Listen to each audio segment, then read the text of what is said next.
이번 분석을 시작하기 앞서 투자 판단의 최종 책임은 투자자 본인에게 있다는 점을 명확히 말씀드립니다. 저희는 단순 참고할 정보나 분석을 제공할 뿐 특정 종목이나 섹터에 대해 매수나 매도를 절대 추천하는 것이 아닙니다. 안녕하세요. 오늘 저희는 당신이 보내주신 자료들을 바탕으로 아주 흥미로운 기업이죠. 카본 레볼루션, CREV에 대해 좀 깊이 파고들어 볼까 합니다. 네, 안녕하세요. 최근에 주가가 하루 만에 40% 넘게 급등하면서 시장의 주목을 확 받았죠? 맞아요. 10월 17일에 5.34달러로 마감했으니까요. 이게 뭐 하는 화사인가 봤더니 자동차 바퀴, 그중에서도 탄소 섬유로 만든 초경량 휠을 만드는 곳이더라고요. 네, 맞습니다. 혁신적인 기술을 가진 회사로 알려져 있죠. 그렇죠. 기술은 진짜 대단한 것 같은데 또 보내주신 자료를 보니까 재무 상태가 약간 고개를 갸웃하게 만드는 부분들이 있더라고요. 네, 그 부분이 이 회사를 분석할 때 가장 핵심적인 딜레마라고 할 수 있습니다. 그래서 오늘 저희의 탐구 질문은 이겁니다. 카본 레볼루션의 이 놀라운 기술이 과연 이 막대한 초기 손실이라는 재무적 중력, 이걸 이겨내고 성공적으로 날아오를 수 있을까? 당신과 함께 이 가능성과 또 어떤 위험 요인들이 있는지 좀 면밀히 살펴보는 시간을 갖겠습니다. 자, 그럼 시작해 볼까요? 좋습니다. 우선 이 회사가 정확히 어떤 사업을 하는 곳인지부터 간단히 짚고 넘어가죠. 핵심 사업이 뭐죠? 네, 카본 레볼루션은 기본적으로 전 세계 주요 자동차 회사들, 우리가 흔히 OEM이라고 부르죠. 이 OEM 제조사들에게 최첨단 기술이 적용된 탄소섬유 휠을 직접 제조해서 판매하는 게 주력 사업입니다. 아, 그러니까 완성차 업체에 직접 납품을 하는 거군요. 쿨링 같은 것들도 만들어서 판매하고 있습니다. 그렇군요. 회사 자체는 언제 어떻게 시작된 건가요? 2007년에 호주에서 처음 설립됐고요. 지금 현재 본사는 아일랜드 더블린에 있습니다. 좀 글로벌하게 움직이는 회사죠. 호주에서 시작해서 아일랜드로. 흥미롭네요. 그럼 이 회사의 어떤 전략적인 부분이 좀 주목할 만한가요? 이 회사의 포지셔닝이 상당히 영리하다고 볼 수 있는데요. 특히 고성능 자동차나 전기차 시장을 집중적으로 공략하고 있다는 점입니다. 이런 차들은 무게를 줄이는 게 성능 향상이나 주행거리 연장에 굉장히 중요하거든요. 아, 그렇죠. 전기차는 배터리 때문에 무거우니까 경량화가 필수적이라고 하더라고요. 맞습니다. 바로 그 지점에서 카본 레볼루션의 탄소 섬유 휠 기술이 빛을 발하는 거죠. 기존 알루미늄 휠보다 훨씬 가벼우니까요. 이걸로 경쟁사들이 쉽게 따라오기 힘든 기술적인 우위, 뭐랄까? 일종의 기술 해자를 구축하고 있다고 볼 수 있습니다. 자동차 부품 산업 내에서는 보기 드문 혁신 기업인 셈이죠. 기술 해자. 그 단어가 참 매력적으로 들리네요. 그 해자가 얼마나 깊고 넓은지 한번 제대로 파봐야겠습니다. 그럼 이 회사의 현재 상태를 좀 더 명확하게 이해하기 위해서 강점, 약점, 기회, 위협 이 네 가지 측면에서 하나씩 분석해 보는 게 좋겠어요. 우선 강점부터 이야기해 볼까요? 네, 가장 먼저 내세울 수 있는 강점은 역시 누구도 부정하기 어려운 독보적인 기술력입니다. 탄소 섬유 휠 제조 분야에 있어서는 정말 세계 최고 수준이라고 인정받고 있어요. 기술력이 뛰어나다는 건 알겠는데 그게 실제로 시장에서 통하고 있다는 증거가 있을까요? 물론입니다. 더 중요한 건 그 기술력이 그냥 연구실에만 있는 게 아니라 실제 매출로 이어지고 있다는 점이에요. 2024회기연도 매출을 보면 4,730만 달러를 기록했는데 이게 정말 놀라운 게 전년 대비 무려 87%나 증가한 수치입니다. 잠깐만요. 87%요? 거의 2배 가까이 늘어난 거잖아요. 와, 아니 갑자기 이렇게 매출이 폭발적으로 늘어난 이유가 뭔가요? 혹시 뭐 특정 모델 하나가 대박이라도 터진 건가요? 네, 정확히 보셨습니다. 그런 폭발적인 성장은 그냥 나온 게 아니고요. 바로 주요 글로벌 자동차 회사들과 맺은 파트너십이 성공적으로 진행되고 있기 때문입니다. 예를 들자면 그 랜드로버의 고성능 SUV 아시죠? 레인지로버 스포츠 SV 모델이요? 아, 네. 길에서 보면 정말 포스가 남다르던데요? 네, 바로 그 모델에 카본 레볼루션의 휠이 들어가고 있고요. 또 다른 예로는 쉐보레의 간판 스포츠카, 콜벳의 고성능 버전인 제터06 모델, 그리고 전기 모터가 결합된 하이브리드 모델 E-레이에도 이 회사 휠이 탑재되고 있습니다. 와, 렌즈로버 스포츠 SV의 콜벳 Z06? 이레이라니. 이건 뭐 거의 자동차 매니아들 사이에서는 드림카급인데요. 그렇죠. 여기서 당신이 정말 주목해야 할 포인트는 이게 무슨 전시용이나 컨셉트카에 들어가는 게 아니라는 겁니다.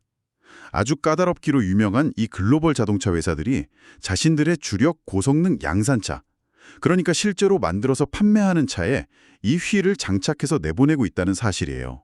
아, 그게 중요하군요.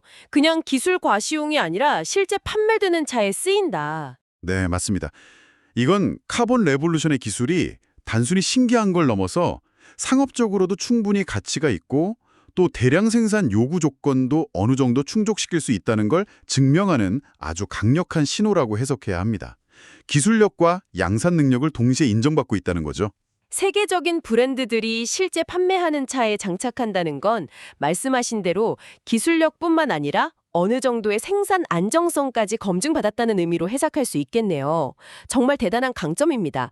하지만 이렇게 빛나는 성장의 이면에는 분명 그림자도 있을 것 같아요.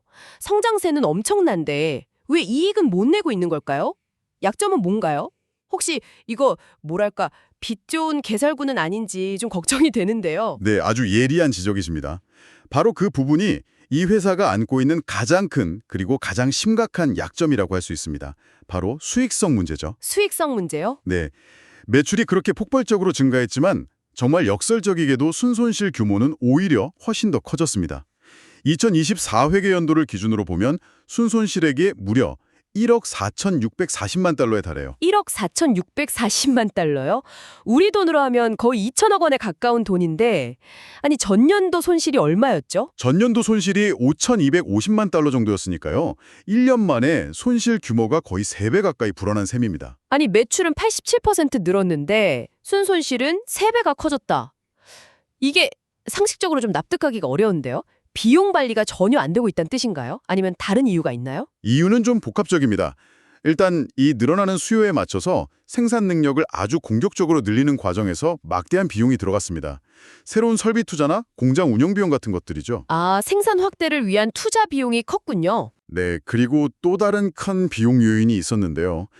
회사가 성장하는 과정에서 여러 기업 활동들, 예를 들어 인수합병이라든지 혹은 나스닥 상장과 관련된 거래 비용들이 발생했는데 이것만 해도 2,090만 달러 정도가 지출됐습니다. 상장 관련 비용도 만만치 않군요. 그렇죠. 게다가 회계 처리상의 문제도 있었는데요. 보유하고 있는 자산의 가치를 재평가하는 과정에서 장부상 가치가 실제 가치보다 낮아졌다고 판단해서 약 6,800만 달러 규모의 자산 손상 차손이라는 것을 회계장부에 반영했습니다. 이것도 순손실 규모를 크게 만든 요인 중 하나죠. 와, 투자 비용에 거리 비용에 회계상 손실까지 정말 비용이 눈덩이처럼 불어났네요. 네, 물론 이런 혁신적인 기술을 상용화하고 초기 시장을 선점하기 위해서는 어느 정도의 초기 출혈, 그러니까 손실을 감수해야 하는 측면도 분명히 있습니다. 많은 테크 기업들이 겪는 일종의 성장통이라고 볼 수도 있겠죠. 성장통이라. 하지만 여기서 당신의 질문은 바로 이거겠죠. 과연 이 성장통이 정말 더 큰 도약을 위한 일시적인 현상일까? 아니면 이익을 만들어낼 수 없는 구조적인 문제의 시작일까? 현재로서는 명확히 판단하기가 좀 어렵습니다. 다만 지금과 같은 높은 비용 구조를 빠르게 개선하지 못한다면 지금의 이 놀라운 매출 성장은 지속 가능하기 어려울 수도 있다는 점은 분명합니다. 네, 그게 핵심 질문이 되겠네요. 성장통인지 아니면 구조적인 문제인지. 네. 그리고 또 하나 투자자 입장에서 좀 신경 쓰일 수 있는 부분이 있는데요. 과거에 재무보고서 제출을 제때 하지 못해서 나스닥 상장 규정을 위반했던 이력이 있습니다. 지금은 해결된 문제일 수 있지만 이런 행정적인 리스크가 있었다는 점도 약점으로 꼽을 수 있겠습니다. 재무보고 지연 이력까지 정말 꼼꼼히 봐야 할 부분이 많네요. 그럼에도 불구하고 이 회사가 가진 기술의 잠재력을 생각하면 분명히 기회 요인도 있을 텐데요. 이 어려운 상황을 뚫고 CREV가 빛을 발할 수 있는 기회는 어디에 있다고 보시나요? 가장 큰 기회 요인은 역시 시대적인 흐름, 즉 거스를 수 없는 대세에 있다고 봅니다.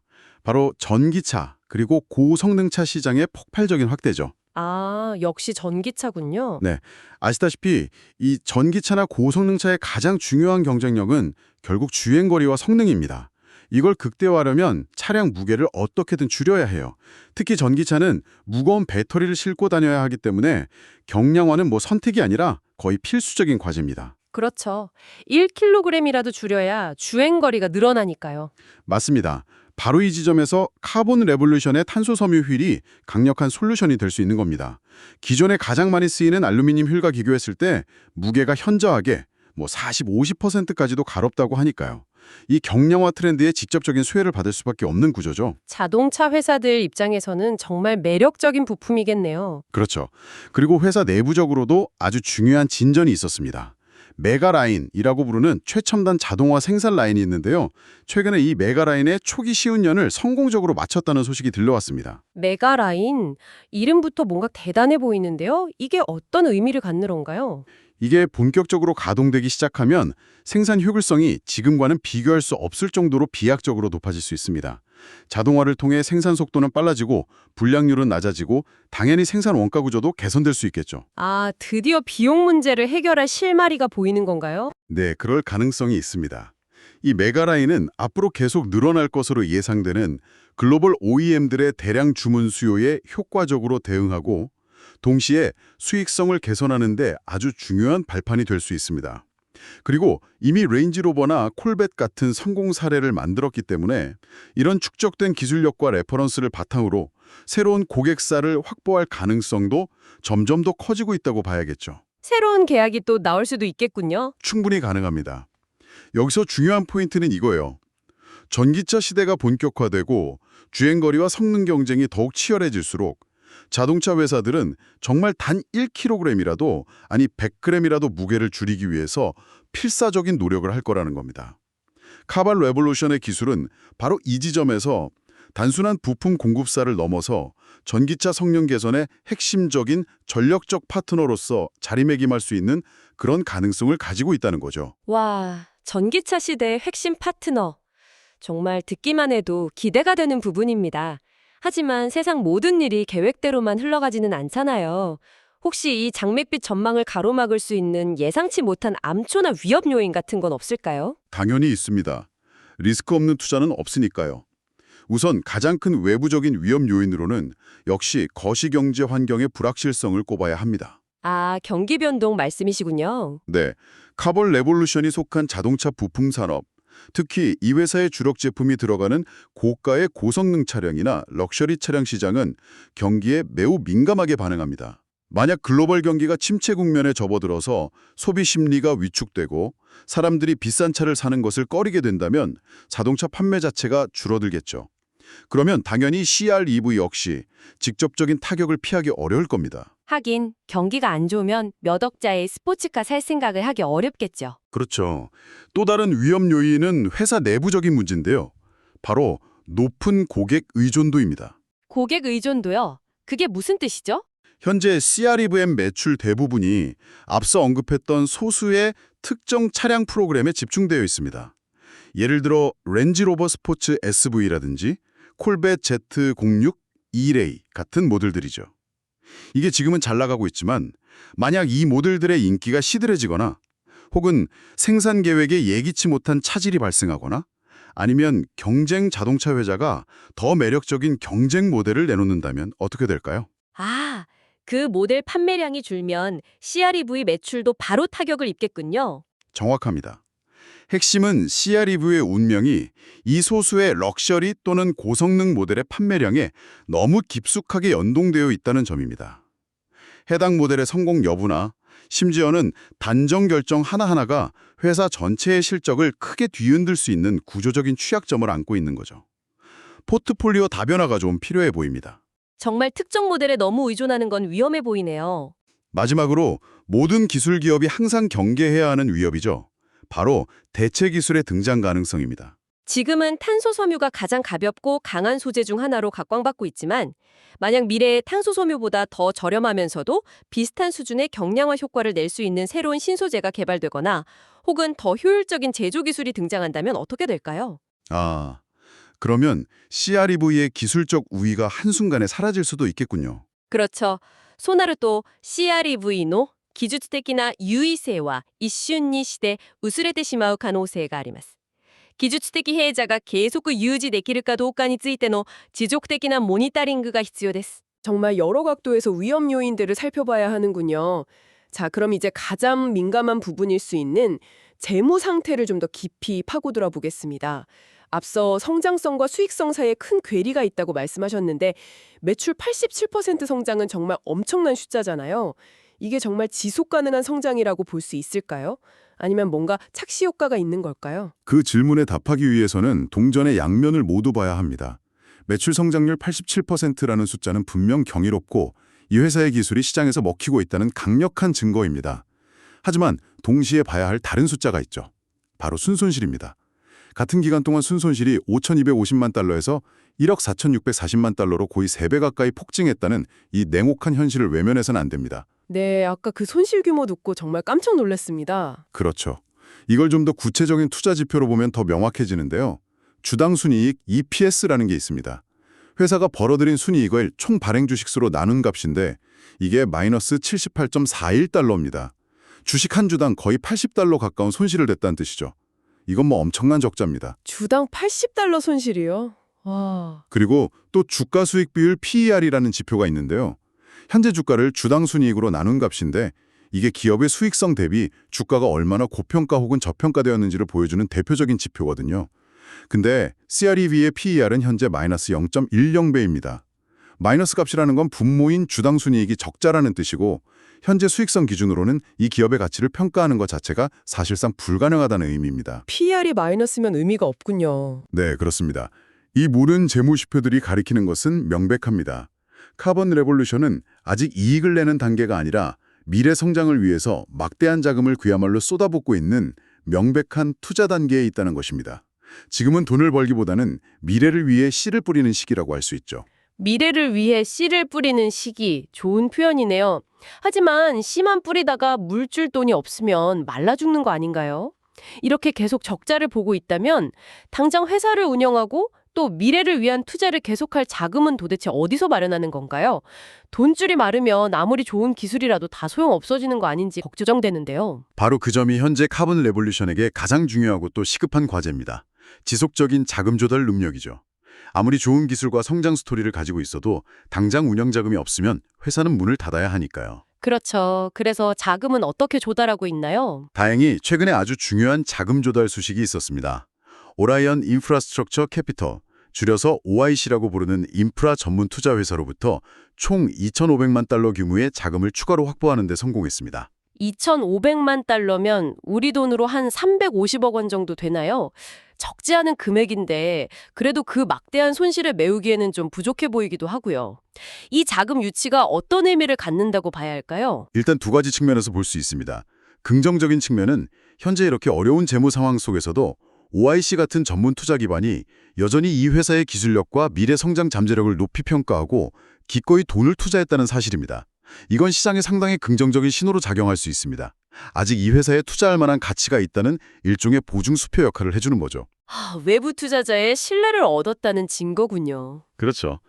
하지만 부정적인 측면 혹은 신중해야 할 측면은 이것이 결국 근본적인 해결책은 아니라는 점입니다. 2,500만 달러는 물론 큰 돈이지만 앞서 본 것처럼 연간 1억 4천만 달러가 넘는 손실을 내는 회사 입장에서는 그야말로 엄발의 오줌 누기 시기에 임시 방편일 수 있습니다. 시간을 벌어주는 효과는 있겠지만 이걸로 회사의 재무 구조가 갑자기 튼튼해지는 건 아니죠. 결국은 또 돈이 필요하게 되겠네요. 맞습니다. 따라서 당신이 투자자 입장에서 계속해서 던져야 할 질문은 이겁니다. 이번 자금 조달 이후 다음번 자금 조달은 또 언제, 어떤 방식으로 이루어질 것인가?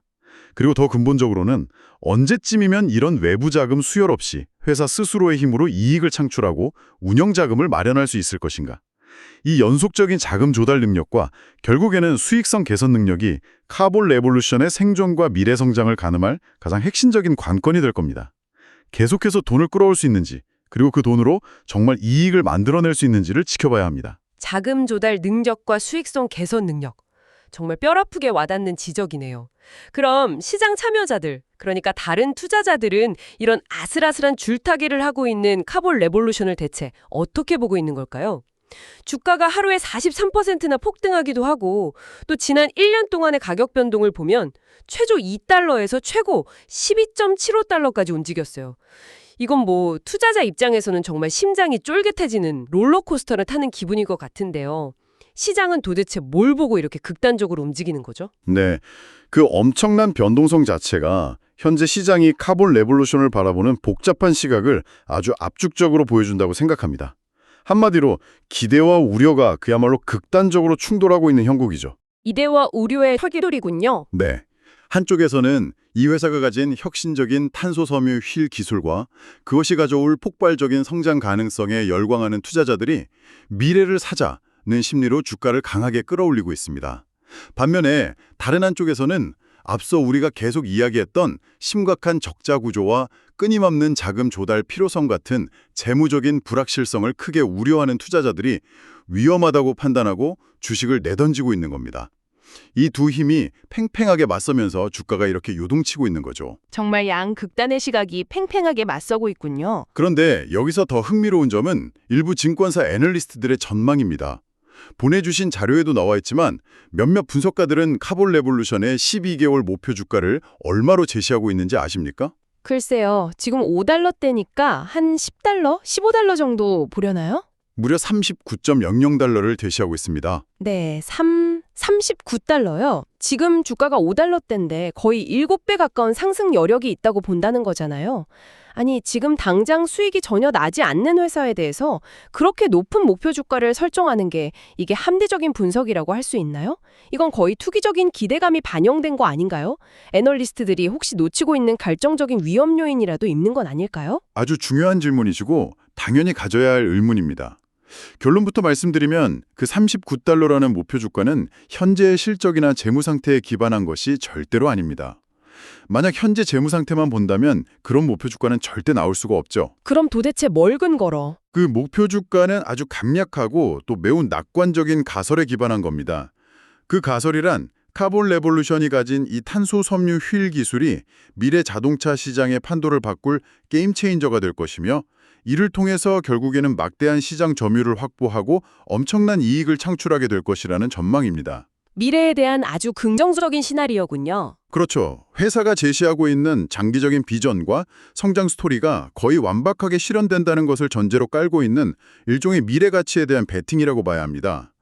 따라서 분석가들의 이런 장밋빛 전망은 물론 참고할 수 있겠지만 이것이 현재의 객관적인 가치 평가라기보다는 미래에 대한 희망적인 예측 혹은 기대치에 가깝다는 점을 명확하게 인지해야 합니다. 그리고 그 기대가 현실이 될지 않을지는 아무도 모르는 거죠.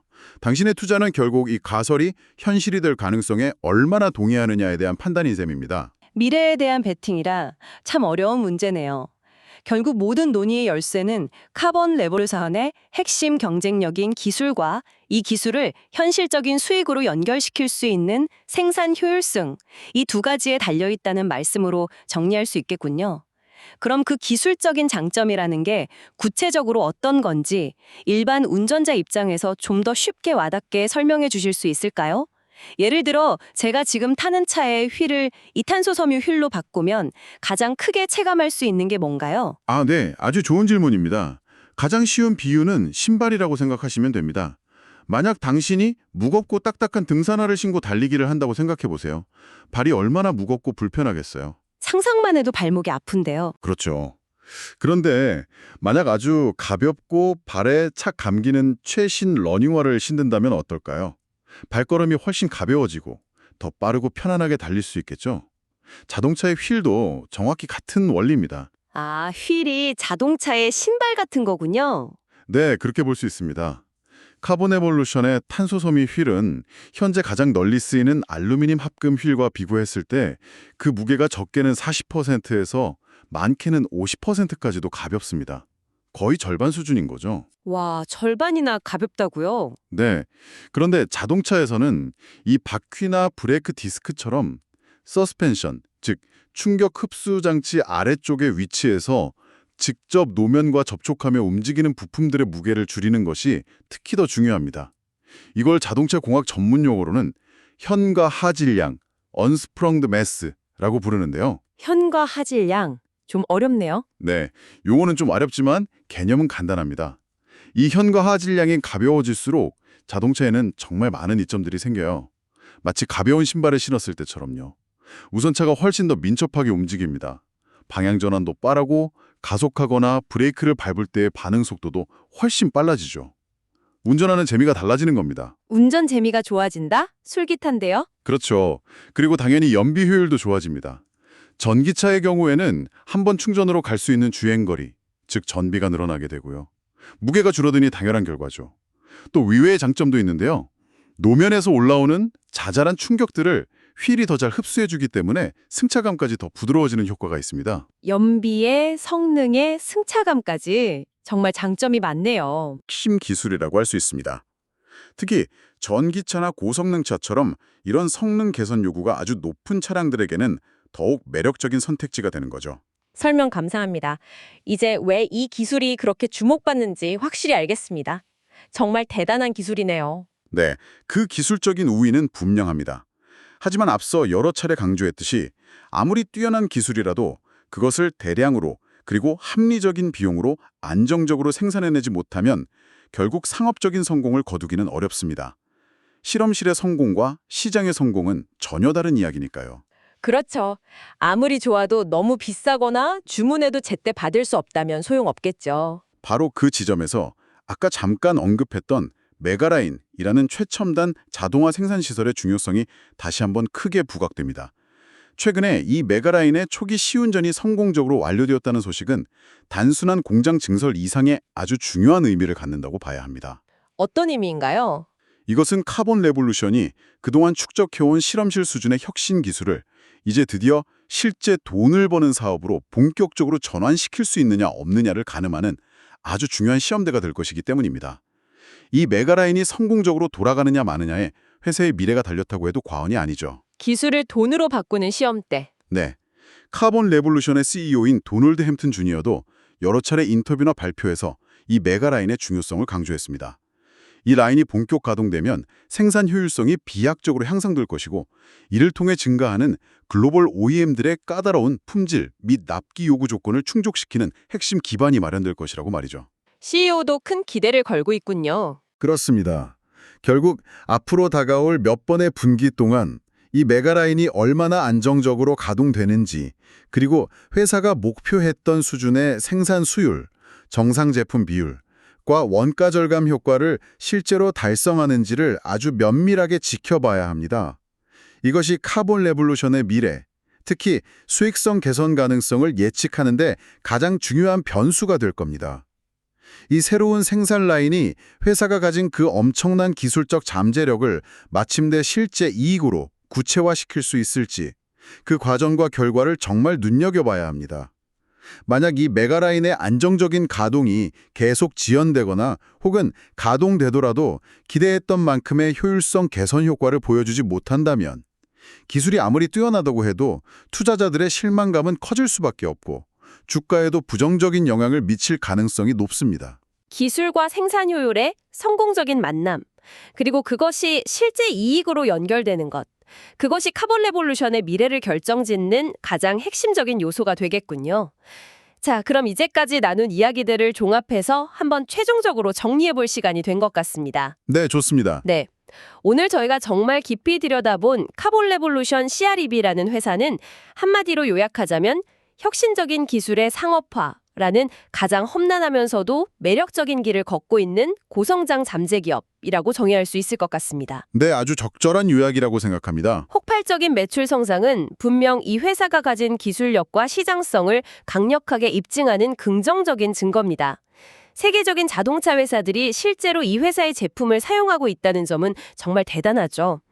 하지만 그 화려한 성장 이면에는 우리가 계속해서 지적했듯이 심각한 수준의 수익성 문제와 그로 인한 재무적인 불안정성이라는 결코 가볍게 볼 수 없는 거대한 리스크가 동시에 도사리고 있습니다. 맞습니다. 빛과 그림자가 아주 극명하게 공존하는 회사죠. 따라서 당신께서 카본 레볼루션에 대한 투자 결정을 내리시기 전에 스스로에게 반드시 던져봐야 할 핵심 질문들은 다음과 같다고 생각합니다. 첫째, 그리고 가장 중요한 질문이죠. 수익성 전환은 과연 언제쯤 가능할 것인가? 앞서 말한 메가라인의 성공적인 가동과 또 앞으로 기대되는 추가적인 OEM 계약 확보 등을 통해서 과연 언제쯤 이 지긋지긋한 적자 구조에서 벗어나 손익분기점을 넘어서는 시점에 도달할 수 있을지 최대한 합리적인 예측을 해봐야 합니다. 예측을 하려면 뭘 봐야 할까요? 이를 위해서는 향후 발표될 분기별 실적 보고서를 아주 꼼꼼히 살펴봐야 합니다. 특히 매출액 대비 원가가 얼마나 차지하는지를 보여주는 매출 원가율, 그리고 영업활동을 통해 얼마나 이익을 내는지를 보여주는 영업이익률 같은 핵심적인 수익성 지표들이 정말로 뚜렷하게 개선되는 추세를 보여주는지 반드시 확인해야 합니다. 말로만 좋아질 것이다가 아니라 숫자로 증명해야 하는 거죠. 숫자로 증명하는 개선 추세 확인. 알겠습니다. 두 번째 질문은 뭔가요? 둘째는 이 회사의 핵심 전방산업, 즉 전기차 및 고성능차 시장의 지속적인 성장을 확신하는가입니다. 카본 레볼루션의 성장은 결국 이 시장의 파이가 얼마나 커지느냐와 직접적으로 연결되어 있습니다. 만약 전기차 시장의 성장세가 예상보다 둔화되거나 혹은 고성능차 시장이 위축된다면 아무리 카본 레볼루션의 기술이 뛰어나다고 해도 그 성장 스토리 역시 힘을 잃을 수밖에 없습니다. 시장 전체 방향성에 대한 판단이 선행되어야 하죠. 시장의 성장을 믿는가? 네. 세 번째 질문은요? 셋째는 회사의 지속적인 자금 조달 능력에 대한 믿음이 있는가입니다. 앞서 봤듯이 이 회사는 당분간 수익성 개선이 이루어지기 전까지는 계속해서 연구개발과 시설 투자를 위한 외부 자금 수혈이 필수적입니다. OIC로부터 2,500만 달러를 조달했지만 이게 마지막이 아닐 가능성이 높죠. 과연 이 회사가 앞으로도 시장 상황이 어려워지더라도 필요한 자금을 계속해서 원활하게 조달할 수 있을지에 대한 냉정한 판단이 필요합니다. 자금 조달 실패는 바로 회사의 존립 위기로 이어질 수 있으니까요. 수익성 전환 시점, 전방산업 성장성, 그리고 자금 조달 능력, 이 세 가지 질문에 대한 답을 스스로 찾아봐야겠군요. 결국 카본 레볼루션에 대한 투자는 현재의 재무제표에 찍혀있는 그 암울한 숫자들보다는 이 회사가 가진 혁신적인 기술과 그것이 만들어낼 미래의 가능성, 그 잠재력에 투자하는 것이라고 봐야겠네요. 만약 당신께서 이 탄소 섬유 휠이 미래 자동차 산업의 표준이 될 것이라고 강하게 믿는다면 현재의 여러 어려움과 불확실성에도 불구하고 분명히 매력적인 투자 기회가 될 수도 있을 겁니다. 하지만 다시 한번 강조하지만 그 믿음이 현실로 이어지기까지의 여정은 결코 순탄치 않을 것입니다.